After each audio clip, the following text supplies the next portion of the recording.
नमस्कार दोस्तों, आज फिर आपका स्वागत है क्राउन इमिग्रेशन के यूट्यूब चैनल पर। तो आज की जो वीडियो है वो है स्टडी इन स्विट्ज़रलैंड। आज हम स्विट्ज़रलैंड की बात करेंगे, वहाँ की स्पेशली पब्लिक यूनिवर्सिटीज़ के बारे में हमारी ये डिस्कशन रहेगी।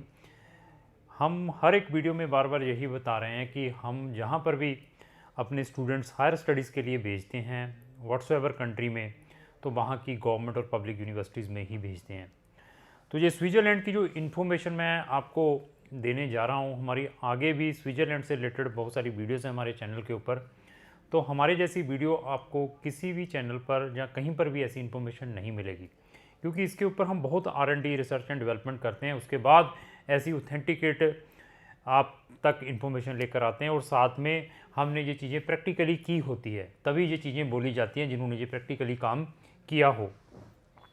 तो स्विट्ज़रलैंड में पहले तो मैं आम बता दूं, जो हमारी जो आम चल रहा है मार्केट के अंदर, वहाँ की प्राइवेट एक कॉलेज है, वहाँ का जो टूरिज़्म और हॉस्पिटैलिटी से रिलेटेड, वहाँ पर बच्चे अपना एडमिशन अप्लाई करते हैं, जिसकी फ़ीस कम से कम ये लेकर चलिए 20-20 हज़ार यूरो से लेकर 30-30 हज़ार यूरो की है। इस फ़ीस को वो प्राइवेट इंस्टीट्यूशन में डाल के वहाँ पर जाते हैं ये हॉस्पिटैलिटी से रिलेटेड प्रोग्राम करने के लिए। तो मैं पब्लिक यूनिवर्सिटीज़ क्यों इस वीडियो के अंदर मैं डिस्कस कर रहा हूँ, क्योंकि स्विट्ज़रलैंड के अंदर यू कैन सरप्राइज्ड कि बहुत ही इकोनॉमिकल फीसिस हैं। इकोनॉमिकल फीसिस क्या हैं कि यहाँ की जो फ़ीस है, यहाँ पर स्विस फ्रैंक चलता है। मैं यूरो की डिस्कस करूँगा, अभी स्विस फ्रैंक के बारे में डिस्कस करेंगे। एक स्विस फ्रैंक 82 रुपीज़ का है। मैं यूरो में डिस्कस करूँगा।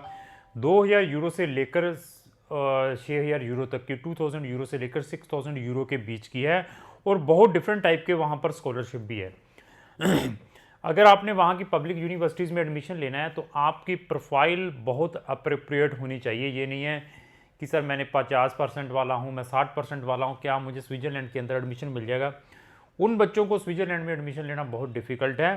बट आपके मोर देन 60% मार्क्स है और साथ में आपने IELTS 6 बैंड के साथ किया है, चलो 5.5 से भी किया है, तो आपके चांसेस है वहाँ पर एडमिशन मिल सकता है। तो स्विट्ज़रलैंड की स्टडीज़ को डिस्कस करने से पहले हम उसके फैक्ट एंड फिगर के बारे में डिस्कस करेंगे। तो अगर मैं इसकी पॉपुलेशन की बात करूं तो 86 लाख की इसकी पॉपुलेशन है। अगर मैं इसके एरिया की बात करूं, 41,000 स्क्वायर किलोमीटर का इसका एरिया है। यहाँ पर करेंसी स्विस फ्रैंक चलते हैं। इसकी कैपिटल की बात करूँ, वन इसकी कैपिटल है। मेन है इसकी ऑफिशियल लैंग्वेज और बॉर्डर कंट्रीज। यहाँ पर 3 ऑफिशियल लैंग्वेज चलती है। कैसी ये कंट्री है, मैंने बेल्जियम के बारे में भी वीडियो बनाई थी, वहाँ की भी 3 ऑफिशियल लैंग्वेज थी।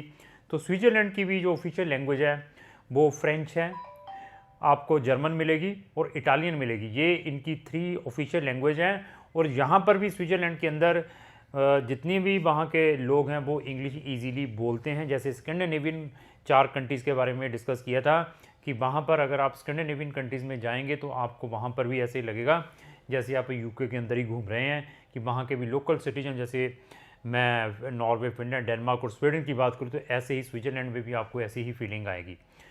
तो इसकी बॉर्डर कंट्री 5 इसके साथ बॉर्डर लगते हैं, जर्मनी, ऑस्ट्रिया, फ्रेंच, इटली और लिechtenstein। ये इनके 5 बॉर्डर कंट्रीज़ हैं जो स्विट्ज़रलैंड के साथ लगते हैं। तो स्विट्ज़रलैंड के अंदर ही क्यों स्टडी, इसके बारे में बता दें, क्योंकि फर्स्टली स्विट्ज़रलैंड बहुत ही फेमस है इनोवेशन के नाम पे। अगर आप जितनी भी इनोवेशन है सबसे ज़्यादा आपको स्विट्ज़रलैंड के अंदर मिलेगी। हैप्पीएस्ट कंट्री है, लीस्ट क्राइम है, और यहाँ की टोटल 42 यूनिवर्सिटीज़ हैं।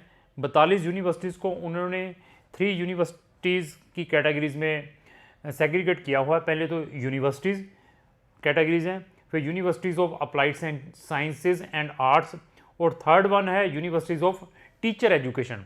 तो 42 यूनिवर्सिटीज़ है टोटल वहाँ पर।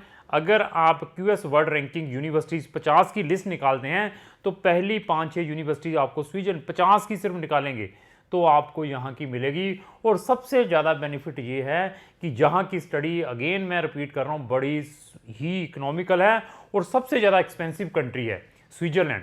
तो इतनी एक्सपेंसिव कंट्री है और स्टडी इतनी इकोनॉमिकल है, मतलब 2000 यूरो क्या होते हैं, 2000 से लेकर 6000 यूरो कुछ भी नहीं है। अगर आप अनदर कंट्रीज़ की डिस्कस करते हैं, USA की डिस्कस कर लें, कनाडा की कर लें, ऑस्ट्रेलिया, न्यूजीलैंड की कर लें, UK की कर लें, चाहे आप स्कैंडिनेवियन कंट्री में स्वीडन की कर लें, या वहाँ के डेनमार्क की कर लें, जहाँ वहाँ की फिनलैंड की कर लें, तो वहाँ की फीसिस भी आप कंपेयर करते हैं, काफ़ी फीसिस हैं। अगर आप स्विट्ज़रलैंड के साथ इसको कंपेयर करते हैं तो मैंने बता दिया। दूसरा क्या है कि यहाँ का जो कंट्री है बहुत ही ब्यूटीफुल कंट्री है।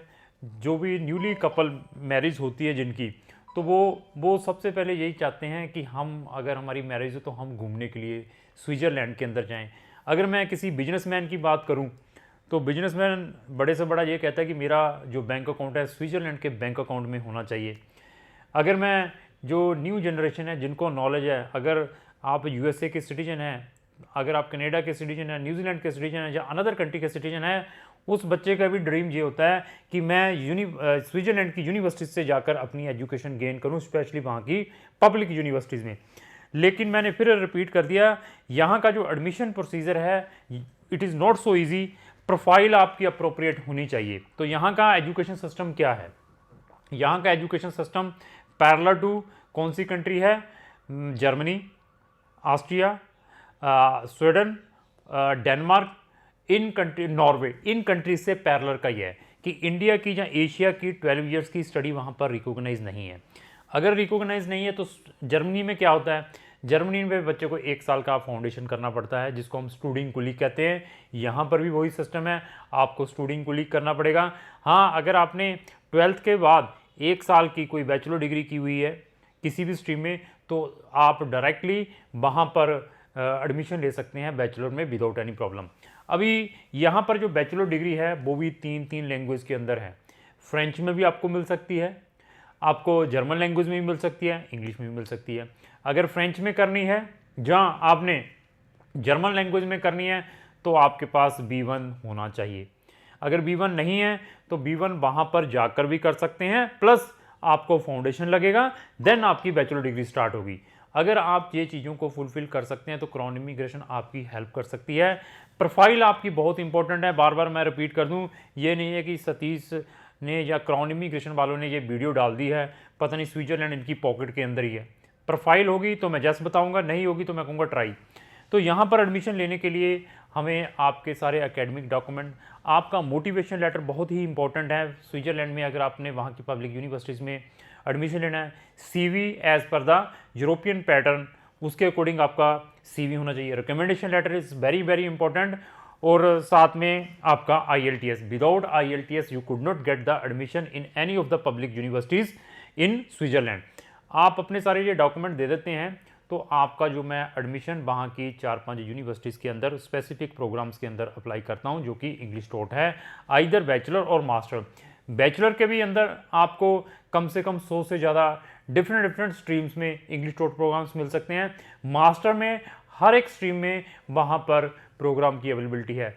चाहे आपने स्पोर्ट्स में कुछ करना है, चाहे आपने नेचुरल साइंसेस के ऊपर कुछ करना है, चाहे आपने इंजीनियरिंग में कुछ करना है, चाहे आपने बिजनेस में कुछ करना है, चाहे आपने ह्यूमैनिटीज़ में कुछ करना है, तो क्राउन इमिग्रेशन आपको बेस्ट से बेस्ट ऑप्शंस प्रोवाइड कर सकती है कि आप किस वे से वहाँ पर एडमिशन ले सकते हैं। लेकिन कंपटीशन बहुत ज़्यादा टफ है एडमिशन का। वहाँ पर जैसे NC प्रोग्राम है, NC क्या है? NC होते हैं रिस्ट्रिक्टेड प्रोग्राम, जैसे जर्मनी के अंदर है। तो हमें सबसे पहले चेक करना पड़ता है कि कौन से प्रोग्राम रिस्ट्रिक्टेड है, यहाँ पर लिमिटेड एडमिशन है इंटरनेशनल स्टूडेंट्स के लिए, कौन से प्रोग्राम में रिस्ट्रिक्शंस नहीं है, यहाँ पर मैक्सिमम सीट्स हैं। उसको देखने के बाद, उसका एलिजिबिलिटी क्राइटेरिया पढ़ने के बाद आपको मैं बताऊंगा कि आपके यहाँ पर एडमिशन के कितने चांसेस हैं।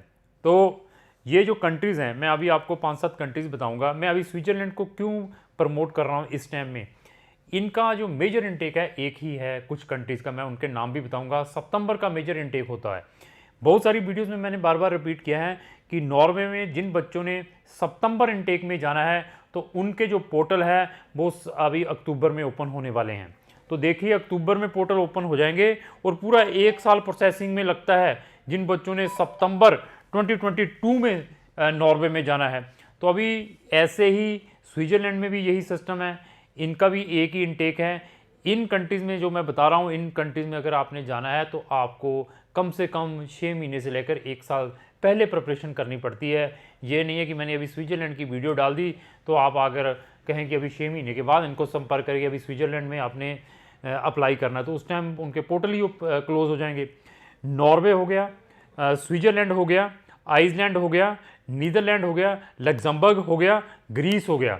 इन कंट्रीज़ में अगर आपने पब्लिक यूनिवर्सिटीज़ में जाना है, इनका पूरे साल के अंदर एक ही सितंबर का इनटेक होता है। और स्वीडन में अगर आपने सितंबर 2022 के इनटेक में जाना है तो उसके जो पोर्टल है अक्टूबर 2021 में खुल रहे हैं। तो अभी ये देखिए कितना प्रोसेसिंग टाइम है। जिन बच्चों ने जनवरी 2022 में स्वीडन में जाना था उनके पोर्टल ऑलरेडी क्लोज हो चुके हैं 16 अगस्त को। तो हमें हर एक कंट्रीज़ की डेडलाइंस के बारे में पता है, फीसेस के बारे में पता है, एडमिशन क्राइटेरिया के बारे में पता है, फिर वीज़ा सिस्टम के बारे में पता है। अभी इस कंट्री के ऊपर डिस्कशन रहेगी पार्ट टाइम वर्क के ऊपर, स्पाउस के ऊपर और वीज़ा के ऊपर क्या क्या डॉक्यूमेंट की रिक्वायरमेंट रहती है। सबसे पहले आते हैं हम पार्ट टाइम। यहाँ पर भी international student part time work कर सकता है, लेकिन यहाँ पर रिस्ट्रिक्शंस हैं। After completion of 1 semester only international students को अलो किया जाता है पार्ट टाइम का, बट इलीगली सब करते हैं।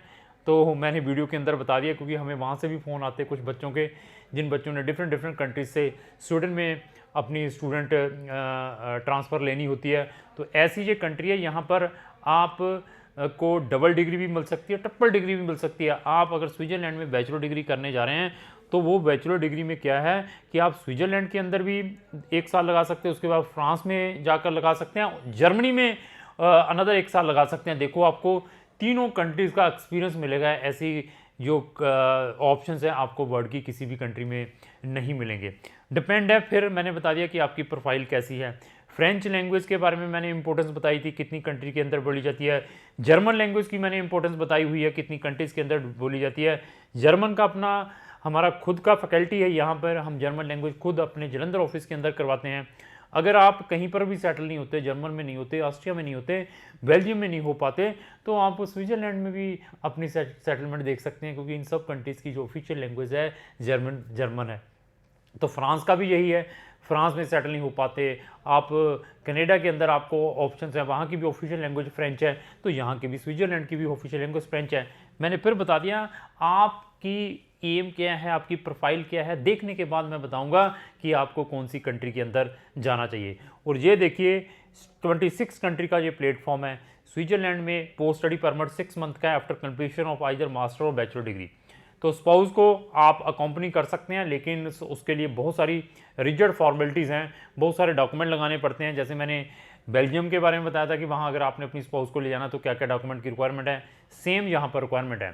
एडमिशन आने के बाद एडमिशन का क्या क्राइटेरिया है, वहाँ की यूनिवर्सिटी किस वे से एडमिशन देती है। जब आप अपने सारे के सारे डॉक्यूमेंट सबमिशन करवा देते हो, अक्टूबर में अभी पोर्टल ओपन होने वाले हैं। जिन बच्चों ने स्विट्ज़रलैंड में सितंबर 2022 में जाना है तो उनको आज से ही हमें संपर्क करना पड़ेगा, तो उनके लिए हम ये पूरी की पूरी हेल्प करेंगे। तो अपने सारे के सारे डॉक्यूमेंट आपको उनके पोर्टल पर अपलोड करने पड़ते हैं। स्विस फ्रैंक उनकी एप्लीकेशन फ़ीस है 200, किसी भी यूनिवर्सिटी में अप्लाई करते हैं, किसी की 150 है, किसी की 200 है, वो आपको भेजनी पड़ेगी। That is non refundable in case आपकी सिलेक्शन वहाँ पर नहीं होती। तो यहाँ पर सेमेस्टर सिस्टम है, सेमेस्टर के अकॉर्डिंग आपको फ़ीस पे करनी है।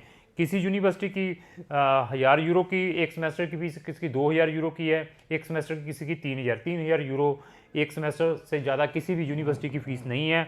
और आपको डिफरेंट टाइप के यूनिवर्सिटी के स्कॉलरशिप भी मिल सकते हैं, वहाँ के गवर्नमेंट के भी स्कॉलरशिप मिल सकते हैं। आपकी प्रोफाइल क्या है उसको देखने के बाद, जब ये आप सारे डॉक्यूमेंट उनको भेज देते हैं, भेजने के बाद वहाँ की जो सिलेक्शन कमेटी है उस यूनिवर्सिटी की, वो आपके सारे के सारे डॉक्यूमेंट को स्क्रूटनाइज करती है। स्क्रूटनाइज करने के बाद तो आपकी स्काइप इंटरव्यू है, मतलब वहाँ पर 70 से 80% universities they are also taking the Skype interview. जिस बच्चे ने वहाँ पर वो कहते हैं कि ये प्रोफाइल ठीक है, जिसकी प्रोफाइल नहीं सही होती, जिसके अंदर शॉर्ट कमिंग है, उसको वो रिजेक्ट करके भेज देते हैं, साथ में रीज़न लिख देते हैं, due to that reason they are declining your admission. और यहाँ पर जो जितने भी मैक्सिमम प्रोग्राम है, वहाँ पर हर एक प्रोग्राम में they are giving the preference to the experience student. तो ये एक ऐसी कंट्री है, शेंगन के बहुत सारी ऐसी कंट्रीज़ हैं, those are giving the admission जिन बच्चों को एक्सपीरियंस है। फ्रेशर स्टूडेंट्स को they are not giving the preference, but they are giving the admission. अगर आपके पास 2 साल 4 साल 5 साल का जितना मैक्सिमम एक्सपीरियंस है, उतने मैक्सिमम चांसेस हैं यहाँ पर आपके एडमिशन के। बट कंडीशन यही है कि आपकी प्रोफाइल एकेडमिक वाइज कितनी अच्छी है।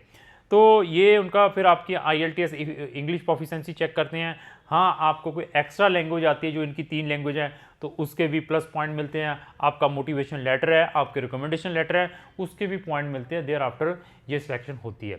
सिलेक्शन के बाद जब एडमिशन हो जाता है तो आपको एक ही सेमेस्टर की फ़ीस ट्रांसफ़र करनी है। उसके बाद वो पूरे के पूरे डॉक्यूमेंट आपके पास आ जाते हैं। यहाँ पर वीज़ा अप्लाई करना पड़ता है। वीज़ा के टाइम आपके फ़ंड बहुत इंपॉर्टेंट हैं। आपकी इनकम टैक्स के रिटर्न ने, सोर्स ऑफ इनकम और फंड मिनिमम 15 लाख के आपके पेरेंट्स के अकाउंट में या स्पॉन्सर के अकाउंट में होने चाहिए। तो यहाँ पर मोटिवेशन लेटर बहुत ही इंपॉर्टेंट है, जिसको हम कवरिंग लेटर भी कह सकते हैं, motivation letter at the time of applying the visa. तो एम्बेसी भी sometimes they are taking a very small interview. सबसे प्लस पॉइंट क्या है स्विट्जरलैंड में, ऐसी कंट्री आपको पूरे वर्ल्ड के अंदर नहीं मिलेगी, क्योंकि मैं मोर देन 100 कंट्रीज़ को डील करता हूँ। यहाँ पर इंटरनेशनल स्टूडेंट्स के लिए कोई भी एम्बेसी फीस नहीं है। ये सरप्राइज्ड हैं आप बच्चों के लिए, आप सबके लिए, हमारे सारे व्यूवर्स के लिए। यहाँ पर एम्बेसी की भी कोई फीस नहीं है। They are not taking any embassy fees for the international students, but BFS के कुछ चार्जेस हैं वो आपको पे करने पड़ेंगे। स्विट्जरलैंड से रिलेटेड अगर आपकी कोई भी क्वेरी है, नॉट इन स्विट्जरलैंड, मेरे पास 100 कंट्रीज़ के ऑप्शंस हैं। लोग तो चलो कनाडा, वहाँ तो कहते हैं ना खरबूजे को देख खरबूजा रंग पकड़ता है, जैसे भेड़ चाल, चलो एक ही कंट्री की ओर चले हुए हैं। ऐसी कंट्री आपको मिलेंगी, चाहे आए लॉकडाउन, चाहे आए कोविड की प्रॉब्लम। अगर आपने वहाँ पर 2-3 हज़ार यूरो भी भेजे हुए हैं तो आप ऑनलाइन क्लासेस भी अगर इंडिया से लगा लेते तो उसमें आपके कोई नुकसान नहीं होगा, क्योंकि जो यूनिवर्सिटी देखिए कितनी लीडिंग है। तो कनाडा जैसी कंट्री, या ऑस्ट्रेलिया में 2-2 साल हो गए बच्चों को फंसे हुए। UK का हाल देख लीजिए, 12-12, 15-15 लाख की फीस है। तो why not you are using your luck in that type of country. Economical study है पूरे शेंगन के अंदर। आप अपना मुझे बताइए प्रोफाइल क्या है, बट हम ये झूठ बोलकर ऐसा नहीं लेंगे कि free study in Italy visa तो देती नहीं है, तो उसके बाद फिर कहेंगे आगे हमारे पास ऑप्शन नहीं है। आइदर आपने हमारे थ्रू किसी भी कंट्री का वीज़ा अप्लाई किया है, कनाडा का भी वीज़ा अप्लाई किया हुआ है, UK का भी वीज़ा अप्लाई किया, किसी भी कंट्री का अगर रिफ्यूज़ हो जाता है तो हमारे पास जितने ऑप्शन है, क्या अनदर कंसल्टेंट आपको इतने ऑप्शंस प्रोवाइड कर सकता है? नहीं कर पाएगा। अगर करता है तो मैं आपको 100% कहूँगा कि आप उस कंसल्टेंट के थ्रू जाएँ। उन्होंने कौन से ऑप्शन प्रोवाइड करेंगे आपको? UK का प्रोवाइड कर देंगे, न्यूजीलैंड का प्रोवाइड कर देंगे, साइप्रस का प्रोवाइड कर देंगे, सिंगापुर या यूक्रेन या माल्टा जैसा। बट हम ऐसी कंट्री को बिल्कुल रिकमेंड नहीं करेंगे। मैं आपको वही कंट्री बताऊंगा जहां पर आपकी मैक्सिमम सेविंग हो सके, यहां पर आपको मैक्सिमम से मैक्सिमम बेनिफिट हो सके। तो इस टाइप की इंफॉर्मेटिव वीडियो डेली मैं अपने चैनल के ऊपर डालता हूं। अगर आप चाहते हैं जो भी मैं इंफॉर्मेटिव वीडियो अपने चैनल पर डालूँ उसकी नोटिफिकेशन सबसे पहले आप तक आए, तो आपको क्या करना पड़ेगा? मेरे चैनल को इमीडिएटली सब्सक्राइब करना पड़ेगा, साथ में लगे बेल आइकन को पुश करना पड़ेगा। अगर मेरी आपको जो वीडियो अच्छी लगी उसको लाइक एंड शेयर करना पड़ेगा। Thank you.